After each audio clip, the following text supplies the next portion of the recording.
బియ్యం అనగానే మనకు బాగా పాలిష్ పట్టిన తెల్లటి బియ్యం అని తెలుసు. కానీ ఒకప్పుడు మన వాళ్ళు చాలా మంది దంపుడు బియ్యం తిని ఎన్నో సంవత్సరాలు షుగర్, బీపీ వంటి ఆరోగ్య సమస్యలు లేకుండా చాలా కాలం జీవించేవాళ్ళు. దంపుడు బియ్యం మంచి పోషకాల గనులు అని, ఈ బియ్యం తినటం వల్ల మధుమేహం ముప్పు చాలా వరకు తగ్గుతున్నట్లు శాస్త్రవేత్తలు తమ పరిశోధనల ద్వారా వెల్లడిస్తున్నారు. దంపుడు బియ్యం తినటం వలన మన శరీరానికి నియాసిన్, విటమిన్ B3తో సహా అనేక ఖనిజాలు మనకు సులభంగా అందుతాయి. ఈ రోజు మనకు దంపుడు బియ్యం సులభంగా అందజేసే గ్లైమినో సంస్థ తమ ఉత్పత్తి చేసే గ్లైమినో రైస్ ఉపయోగాల గురించి తెలియజేస్తూ, వారు అందిస్తున్న దంపుడు బియ్యం తినటం వల్ల అనేక మంది ఆరోగ్యవంతంగా ఉండగలుగుతున్నారని శాస్త్రవేత్తలు తెలియజేస్తున్నారు. అదేమిటో తెలుసుకుందాం. Hello viewers, welcome to our show. ఈరోజు మనం రైస్ అండ్ డయాబెటీస్ గురించి డాక్టర్ విక్రమాదిత్య గారిని అడిగి కొన్ని విషయాలు తెలుసుకుందాం. డాక్టర్ విక్రమాదిత్య గారు PhD బిట్స్ పిలానీలో చేసి ఆ తర్వాత 6 సంవత్సరాలు నేషనల్ తైవాన్ యూనివర్సిటీలో పోస్ట్ డాక్టరల్ రీసెర్చ్ ఫెలోషిప్ చేశారు. దాదాపుగా 16 అంతర్జాతీయ పరిశోధన పత్రాలు సమర్పించారు. Welcome to the show sir. Welcome అండి. సార్, డయాబెటీస్ అని డాక్టర్ దగ్గరికి వెళ్తే అన్నం మానేయమంటారు. ఓవర్ వెయిట్, ఒబేసిటీ అని అంటే అన్నం తగ్గించమంటారు. అన్నం పరబ్రహ్మ స్వరూపం అంటారు కదా. ఇన్ని రోగాలకు కారణం అన్నం అయినప్పుడు అన్నం పరబ్రహ్మ స్వరూపం ఎలా అంటారు? మంచి ప్రశ్న సందీప్ గారు. మీరు చెప్పిన 2 క్వశ్చన్స్ కూడా కరెక్టే. అన్నం పరబ్రహ్మ స్వరూపమే, అందులో ఏమాత్రం సందేహం లేదు. And at the same time diabetics కానీ, ఒబెసిటీకి కానీ, ఓవర్ వెయిట్ కానీ కారణం కూడా అన్నమే అన్నట్టు. అన్నాన్ని పరబ్రహ్మ స్వరూపం అని ఎందుకంటారో తెలుసుకుందాం. సాధారణంగా ప్రపంచంలో ఒకే ఒక నాన్ అలర్జిక్ ఫుడ్ ఉంది, దట్ ఈస్ రైస్. సో పుట్టిన పాపకి రైస్ మెత్తగా వండి నోట్లో పెడితే nothing will happen to her. Whereas మీరు ఏ ఫుడ్ పెట్టినా కూడా అప్పుడే పుట్టిన పాపకి there is a chance of her death. So అంతటి విశిష్టమైన క్వాలిటీ ఉంది కాబట్టి అన్నాన్ని పరబ్రహ్మ స్వరూపం అంటారు. అంటే తల్లిపాల తర్వాత అంత గొప్ప ఫుడ్ రైస్. కానీ అన్ఫార్చునేట్గా మనం తినే ఆహారం we are not eating that in proper form and proper format. అంటే అన్నాన్ని తినాల్సిన విధంగా మనం తింటలేము, తినాల్సిన దానికన్నా చాలా ఎక్కువగా తింటున్నాం అన్నట్టు. సో దీనివల్ల అన్నం తింటే డయాబెటీస్, అన్నం తింటే అధిక బరువు, ఒక్కసారి డయాబెటీస్ అధిక బరువు వచ్చిందనుకోండి, ఇంకా దాదాపుగా అన్ని రోగాలు కూడా మనకి వచ్చే ప్రమాదం ఉంది. కాబట్టి we should eat rice properly and it has to be taken in right quantity and right quality. Thank you sir. అన్నం ఎంత తినాలంటారు మరి? సాధారణంగా మీకు ఒక చిన్న స్టాటిస్టిక్స్ ఇస్తాను. 1970s కనుక చూసుకుంటే ఇండియాలో diabetic population was just 3% in metropolitan cities. The survey was conducted. Right now ఇప్పుడు చూసుకుంటే దాదాపుగా డయాబెటీస్ అండ్ ప్రీ డయాబెటిక్స్ కనుక తీసుకుంటే దాదాపు 27% Indian population and mostly south Indian population has become diabetic or pre diabetic. అంటే almost 10-fold jump in diabetic population అన్నట్టు. దీనికి main reason వచ్చేసి carbohydrate rich diet has become a part of our livelihood అన్నట్టు. So staple food అయితే మారదు కదా, అంత ఈజీగా అయితే మారదు. మన దగ్గర రైస్, నార్త్ ఇండియాలో వీట్ ఇప్పటికిప్పుడు మార్చుకోవాలన్నా కూడా అది సాధ్యమయ్యే పని కాదు. కాకపోతే మరి 1970s కూడా దాదాపుగా మన దగ్గర రైస్ తినేవాళ్ళు, కొంచెం వాళ్ళ దగ్గర గోధుమలు తినేవాళ్ళు. మేబీ ప్రపోర్షన్ కొంచెం తక్కువ ఉండొచ్చు, కానీ but our staple food is rice and their staple food is wheat. So ఆ స్టేపుల్ ఫుడ్ అయితే అంత ఈజీగా మార్చుకోలేం కదా. కాకపోతే ఏం తేడా జరిగింది అంటే ఈ 30-40 ఇయర్స్లో తినాల్సిన దానికన్నా చాలా ఎక్కువగా రైస్ తింటున్నాం అన్నట్టు. మేము సర్వే చేస్తే దాదాపుగా మన దగ్గర ఎంత తింటున్నారు రైస్ అన్నది మేము సర్వే చేశాము. దాదాపుగా 300 to 350 grams ఆఫ్ రైస్ తింటున్నారు. The ideal quantity of rice which we need to consume is that only between 150 to 200 grams at the most. కానీ తినాల్సిన దానికన్నా డబుల్ తింటున్నాం. అండ్ 1970s నుంచి చూసుకుంటే రైస్ పాలిషింగ్ స్టేట్ అనేది పెరుగుతూ పోతుంది. రైస్ మిల్స్ వచ్చిన కొత్తలో ఒక 2-3% అట్లా పాలిష్ అయ్యేదన్నట్టు. 3-6%. అంటే దాదాపుగా దంపుడు బియ్యం ఎలా ఉంటుందో మిల్లింగ్ చేసిన రైస్ కూడా అలానే ఉండేది. కాకపోతే వైట్ రైస్‌కి అలవాటు పడేసి బ్రౌన్‌లో రైస్ మిల్లర్స్ కూడా రెవెన్యూ కనిపించేసి ఏమైందంటే వాళ్ళేమో బ్రౌన్ వస్తుంది కదా అని పాలిషింగ్ ఎక్కువ చేయడం, కస్టమర్స్ కూడా పాలిష్డ్ రైస్ అంటే వైట్ రైస్‌ను ఇష్టపడడంతో gradually we have increased the quantity of rice intake అన్నట్టు.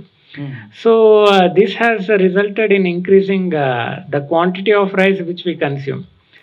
అండ్ రైస్‌లో ఉండే న్యూట్రిషన్ మొత్తము బ్రౌన్‌లోనే ఉంటుంది, మీకు తెలుసు కదా. మనం తినే రైస్‌లో న్యూట్రిషన్ లేదు అండ్ ఈజ్ ఓన్లీ క్యాలరీస్ అన్నట్టు. ఓకే. సో తినాల్సిన దానికన్నా 2 రెట్లు ఎక్కువ తిన్నప్పుడు డయాబెటిస్, ఒబెసిటీ, ఓవర్ వెయిట్ రాకపోతే ఆశ్చర్యపడాలి కానీ వస్తే పెద్ద ఆశ్చర్యం ఏం లేదు. కాబట్టి again back to your question, మనము 150 గ్రామ్స్ కన్నా ఎక్కువ రైస్ పర్ సర్వింగ్ తీసుకోవద్దు. అంటే 50 గ్రామ్స్ ఆఫ్ రైస్ కనుక మీరు తీసుకున్నారనుకోండి, 1:2 రేషియోలో వాటర్ యాడ్ చేసుకొని మనం వండుకుంటే 150 గ్రామ్స్ ఆఫ్ రైస్ అవుతుంది అన్నట్టు. So that should be adequate enough for us to consume. And at the same time అన్నం ముద్దగా తినొద్దు. ఎంత ముద్దగా తింటే గ్లూకోజ్ లెవెల్స్ అంత స్పైక్ అవుతాయి. కాబట్టి అన్నం ఎప్పుడు పొడి పొడిగా తినేందుకు ట్రై చేయాలి. ఓకే. మరి 150 గ్రాములు మాత్రమే ఉడకబెట్టిన అన్నం తినమంటున్నారు. మరి ఆకలి వేయదంటారా? ఆకలి వేస్తుంది. అంత తక్కువ తింటే ఆకలి వేయకుండా ఏముండదు, ఆకలి వేస్తుంది. కాకపోతే రైస్ ప్రపోర్షన్ తగ్గించమన్నాను కానీ మిగతా అన్నీ కూడా ప్రపోర్షన్ ఇంక్రీజ్ చేయాలి అన్నట్టు. ఫర్ ఎగ్జాంపుల్ కూరగాయలు ఎక్కువ తినాలి. కూరగాయలు ఎక్కువ తింటే ఏమవుతుంది అంటే ఫైబర్ ఎక్కువ ఉంటుంది. ఫైబర్ ఎక్కువ ఉంటే మనము కొంచెం తక్కువగా తింటాం అన్నట్టు. ఎందుకంటే మెల్లగా అరుగుతుంది. కొంచెం నాన్ డైజెస్టబుల్ ఫైబర్స్ కూడా ఉంటాయి. So it will give a feeling of fullness in your stomach.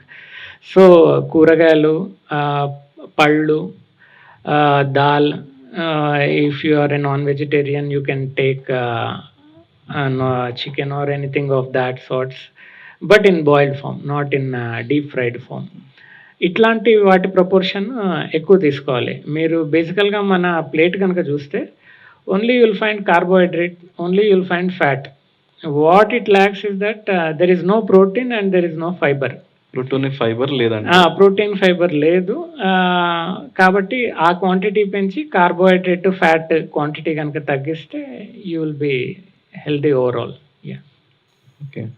మరి ముద్దగా తినొద్దు, పొడిగా తినాలి అంటున్నారు.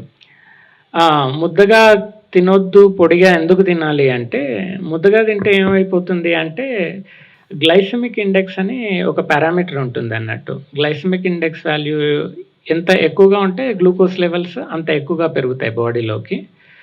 సో మనం ముద్దగా వండినప్పుడు రైస్ జీఐ వాల్యూ పెరుగుతుంది. జీఐ వాల్యూ పెరిగితే గ్లూకోజ్ లెవెల్స్ పెరుగుతాయి అన్నట్టు.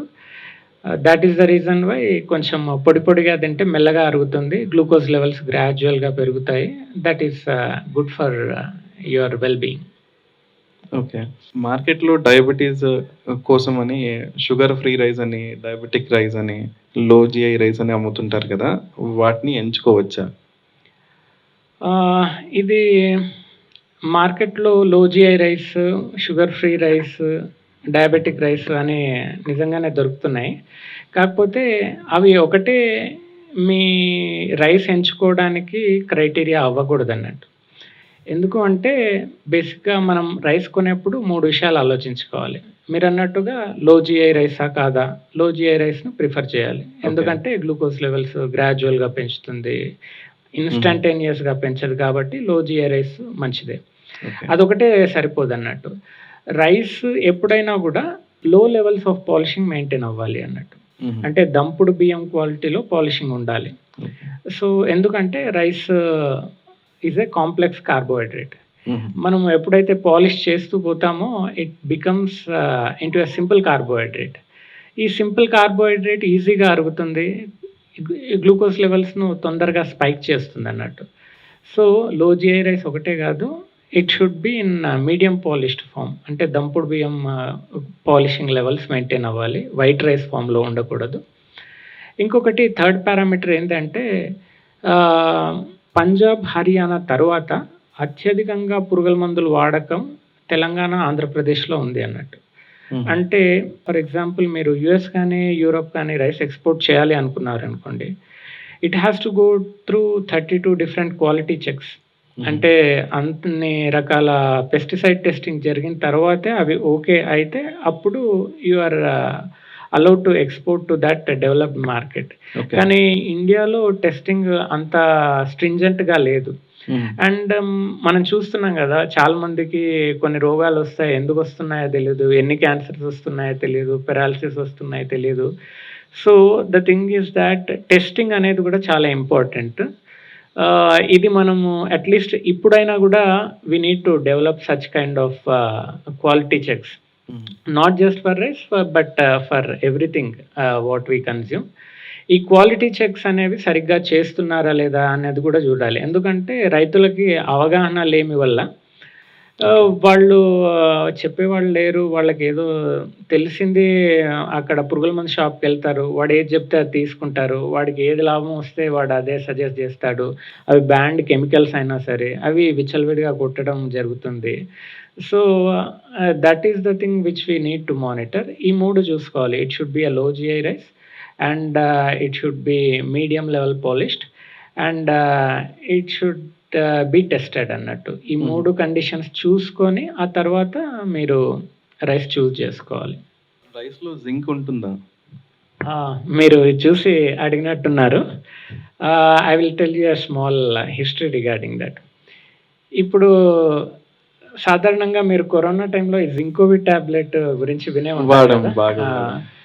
సో అది జింక్ డెఫిషియన్సీ ఎందుకు వస్తుంది అంటే, మనం తినే ఆహారంలో జింక్ తక్కువ ఉంటే జింక్ డెఫిషియన్సీ వస్తుంది. 1990s వరకు కనుక మనం చూసుకుంటే మనం తినే రైస్లోనే జింక్ ఉండేది. మరి ఆ తర్వాత వచ్చే రైస్ వెరైటీస్ కావచ్చు, సాయిల్ వల్ల కావచ్చు, జింక్ ప్రపోర్షన్ అనేది రైస్లో మెల్లిగా తగ్గిపోతూ వచ్చింది అన్నట్టు. ఎందుకంటే most of the soils which we have tested where deficient in zinc.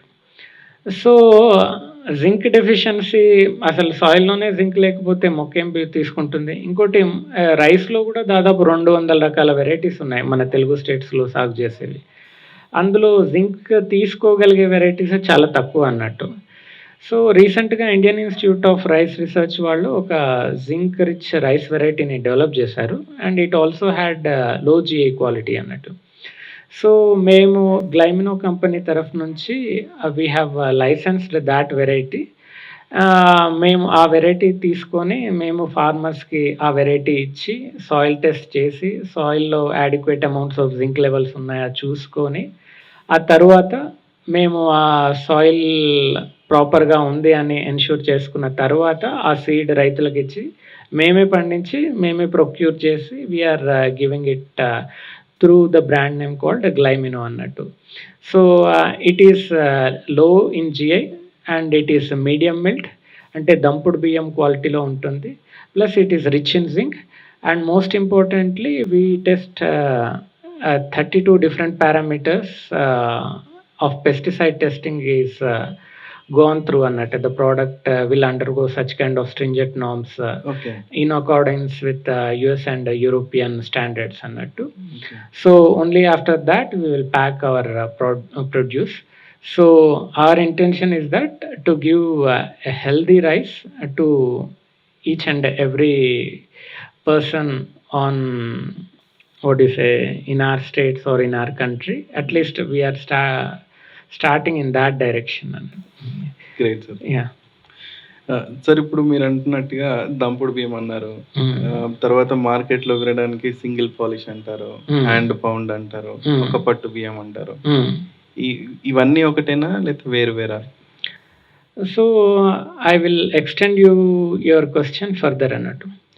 మీరు కనుక చూసుకుంటే కొందరు బ్రౌన్ రైస్ తింటున్నారు హూ ఆర్ హెల్త్ కాన్షియస్, చాలామంది వైట్ రైస్ తింటున్నారు. కానీ both are not correct according to our version. What is our version? మన పూర్వీకులందరూ కనుక చూసుకుంటే వాళ్ళు బ్రౌన్ రైస్ తినలేదు, వాళ్ళు వైట్ రైస్ తినలేదు. 3-6% or 7% at the max 8% polish అవుతుంది అన్నట్టు. That is actually good for your stomach. అంటే as far as digestion is concerned it is good. And మరీ ఫైబర్ ఎక్కువగా ఉంటే our body will not accept. అందుకే మీరు ఒక 100 మందికి బ్రౌన్ రైస్ తినమని చెప్పారనుకోండి, ఆ 100 మందిలో ఒకరు ఇద్దరు తింటారు తప్ప దాదాపు 90-98% will stop taking this brown rice because due to taste or because due to high fiber, too much high fiber which they are unable to digest. And so balanced గా మీరు అన్నట్టుగా బ్రౌన్ రైస్ లో nutrition ఎక్కువ ఉంటుంది, but the thing is that acceptance కూడా తక్కువ ఉంటుంది. So ఒక పట్టు బియ్యం అని మీరు అన్నారు కదా, ఒక పట్టు బియ్యం కానీ వైట్ రైస్ కన్నా బ్రౌన్ రైస్ కైనా ఐ పర్సనల్లీ సజెస్ట్ ఈ దంపుడు బియ్యం క్వాలిటీతో ఉన్న పాలిషింగ్ లెవెల్స్ ఉన్న రైస్ తీసుకోండి. But at the same time మీరు బ్రౌన్ రైస్ కానీ ఒక పట్టు బియ్యం కానీ తీసుకుంటే you should ensure that it is pesticide free. ఎందుకంటే పెస్టిసైడ్ కంటెంట్ ఎక్కువగా కూడా అవుటర్ లేయర్లో ఉంటుంది అన్నట్టు. మీరు ఆరోగ్యం కోసం అని తీసుకున్న దంపుడు బియ్యంలో కానీ బ్రౌన్ రైస్లో కానీ పురుగుల మందుల అవశేషాలు ఉండే ఛాన్సెస్ ఎక్కువ వైట్ రైస్తో పోలిస్తే. కాబట్టి మీకు బాగా తెలిస్తే తప్ప ఈ brown rice, single polish rice or దంపుడు బియ్యము, ఒక పట్టు బియ్యం అంటున్నారు కదా, unless and until you know the source that it is pesticide free, you should be careful enough. Unless and until you do not know the source, you don't consume that. మీకు effects కన్నా side effects వచ్చే అవకాశాలు ఎక్కువ ఉంటాయి. Yeah, ఇది brown rice తినాలంటే పట్టుదల కావాలి అంటారు. మరి మీరు క్లైమినో రైస్ అని చెప్పారు, అది ఎలా ఉంటుంది అంటారు? దానికి అంతే పట్టుదల కావాలా? గ్లైమినో రైస్ కి అంత అవసరం లేదండి, ఎందుకంటే ఇట్ ఈస్ దంపుడు బియ్యం క్వాలిటీలో ఉంటుంది. ఇంకొకటి we do a different kind of processing. ఈ స్పెషల్ టెక్నిక్ తో వి ప్రాసెస్ ఆర్ ప్యాడీ అన్నట్టు. So it will taste like white rice, but it is mostly as nutritious as brown rice. Excellent. So you have the best of both the worlds. Brown rice లో ఉండే nutrition ఉంటుంది, and at the same time white rice లో ఉండే taste ఉంటుంది. కాబట్టి you should be lucky for getting both. Okay sir, ఇది Glymino rice అని చెప్పారు. ఆ గ్లైమినో కంపెనీ గురించి, రైస్ గురించి ఒక చిన్న ఇంట్రొడక్షన్ అని చెప్తారా? డెఫినెట్ గా అండి. కరోనా టైంలో నేను తైవాన్లో ఉన్నాను. అప్పుడు వరల్డ్ వైడ్ స్టాటిస్టిక్స్ చూస్తే చాలా కంట్రీస్లో చనిపోయిన పాపులేషన్ మీరు కనుక గమనిస్తే they were old people, 60-70+ years వాళ్ళు ఎక్కువగా చనిపోయారు. అదే మన కంట్రీలో కనుక చూస్తే at least in my circle or in our Telugu states or in South India, at least from the limited knowledge I have, నేను ఎక్కువగా ఎంతమంది ఓల్డ్ పీపుల్ చనిపోయారు, మిడిల్ ఏజ్ వాళ్ళు కూడా చాలా మంది చనిపోవడం చూశాను అన్నట్టు. మన సర్కిల్లోనే చాలా మంది చూశాను. అయితే వీళ్ళలో చాలా మంది దే వర్ డయాబెటిక్. డయాబెటిక్ ఉండడం వల్ల ఏమవుతుంది అంటే రెసిస్టెన్స్ చాలా తక్కువ ఉంటుంది వాళ్ళకి. మీకు డయాబెటీస్ ఉంటే it will impact your heart, it will impact your kidneys, it will impact diabetes and obesity are synonymous, కాబట్టి it will impact your liver. And మీరు వినే ఉంటారు, డయాబెటీస్ వచ్చిందని కాలు తీసేశారు, లేకపోతే ఒక పార్ట్ ఆఫ్ లెగ్ తీసేశారు అన్న. There are many complications associated with diabetes. And మీరు ఇంతకుముందు నేను చెప్పాను కదా 3% ఉన్న పాపులేషన్, డయాబెటీస్ పాపులేషన్ ఇప్పుడు కాస్త 30%కి వచ్చేసింది అని. 30%, almost 27% diabetes and pre diabetes కనుక తీసుకుంటే. So it is increasing at an astronomical rate. Very alarming. And ఇంకా అలార్మింగ్ ఫ్యాక్ట్ ఏంటి అంటే ఈ 100 మంది డయాబెటిక్ పేషెంట్లని కనుక తీసుకుంటే దాదాపు 10% our children aged below 20. It is much more alarming. ఎందుకంటే ఈ పిల్లలకి ఇప్పుడే 20 ఏజ్ లో డయాబెటీస్ వస్తే తింటే హై గ్లూకోజ్, తినకపోతే లో గ్లూకోజ్. ఇవాడు పని ఏం చేస్తాడు? సో మెడికేషన్ మీద ఖర్చు, ఒక నార్మల్ పర్సన్ 1 రూపీ స్పెండ్ చేస్తే హెల్త్ మీద, డయాబెటిక్ పేషెంట్ 20 రూపీస్ స్పెండ్ చేయాల్సి ఉంటుంది in his life time. So అంత డబ్బు, అంత మెడికల్ ఫెసిలిటీస్ మనలాంటి కంట్రీకి, మనలాంటి పాపులేషన్‌కి it is not a viable solution. And so ఇది అర్థమైన తర్వాత I have researched maybe low glycemic index foods గురించి రిసర్చ్ చేసినప్పుడు I have found few rice varieties అన్నట్టు. కాకపోతే the form was not correct. అంటే వైట్ రైస్ ఫార్మ్‌లో they were selling. There was no testing. ఇంకొకటి మన సాయిల్ కూడా రోజు రోజుకి it is depleting in quality. మీరు సేవ్ సాయిల్ అని సద్గురు వాళ్ళది ఒక మూవ్‌మెంట్ కూడా స్టార్ట్ చేశారు కదా! ఇంకొక 40 ఇయర్స్‌లో you cannot so the soil to reap the crop. అంత అలార్మింగ్‌గా ఉంటుంది అన్నట్టు situation. So we need to take care of soil and we need to take care of food. So that is the reason why we have started this company with the like-minded people of ours. ఈ గ్లైమినో company main ఉద్దేశం ఏంటంటే we need to help farmers and we need to take care of soil by mostly encouraging them to practice scientific farming and natural farming. Okay. అందుకని మేము Indian institute of rice research వాళ్ళతో కూడా collaborate అయ్యాము. And we have taken a licensed low GI rice variety where we test our soil in Indian Institute of Rice Research. We encourage farmers to adopt natural farming and scientific farming, and we give them a better price compared to other people.